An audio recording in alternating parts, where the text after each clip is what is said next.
कालीपुर, वो गांव जहां मरे हुए जीते हैं। अगर आप कभी किसी पुराने आदमी से पूछे कि कालीपुर कहाँ है, तो वो फौरन इधर उधर देखेगा और धीमी आवाज में बोलेगा, नाम मत ले बेटा, नाम लेने से वो सुन लेते हैं।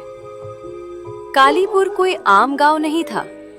ये वो जगह थी जिसे सरकार ने भी छोड़ दिया और भगवान ने भी। आज से करीब 30 साल पहले कालीपुर नक्शे पर था। आज सिर्फ डर में जिंदा है। मेरा नाम अभय है। मैं एक डॉक्यूमेंट्री रिसर्चर हूँ।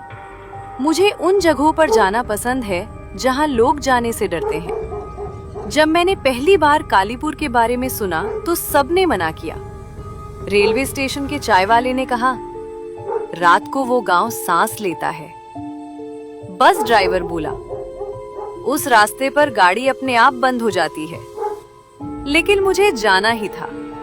कालीपुर तक जाने वाली सड़क गांव से 3 किलोमीटर पहले खत्म हो जाती है।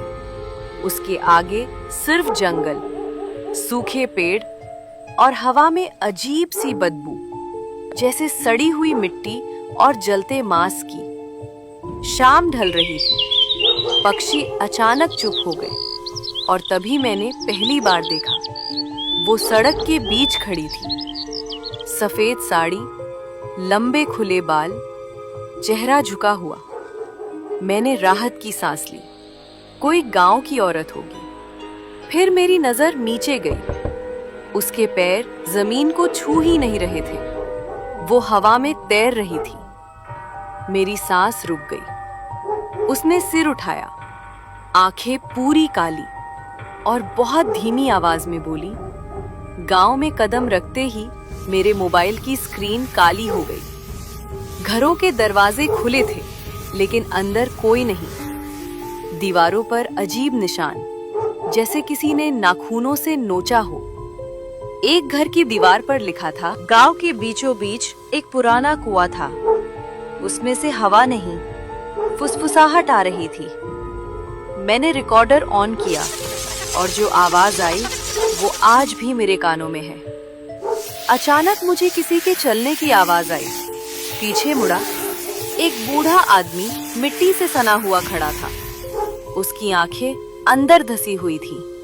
उसने कहा, मैं आखिरी हूँ, बाकी सब रात को निकलते हैं।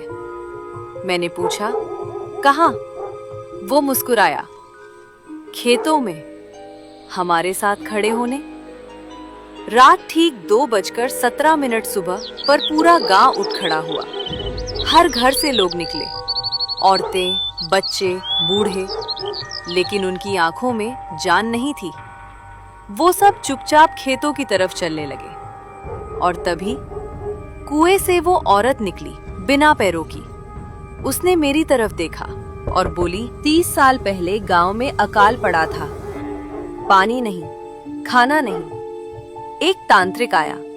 उसने कहा, कुएं में बलि दो, गांव बचेगा। पहली बलि एक बच्चा था, फिर और, फिर सब, लेकिन गांव बचा नहीं। अब वो आत्माएं और बलि मांगती हैं। कालीपुर में सूरज उगता ही नहीं। मैं किसी तरह भागा। पीछे से आवाज आई, जो देख लिया वो लौटता नहीं। जिंदा हूं, लेकिन हर रात 2:17 पर मेरी कमरे में मिट्टी की खुशबू आती है और कोई फुसफुसाता है, कालीपुर अब तुम्हारे अंदर है। जब इंसान भूख में इंसानियत खो देता है, तो वो जगह नहीं, शाप बन जाती है।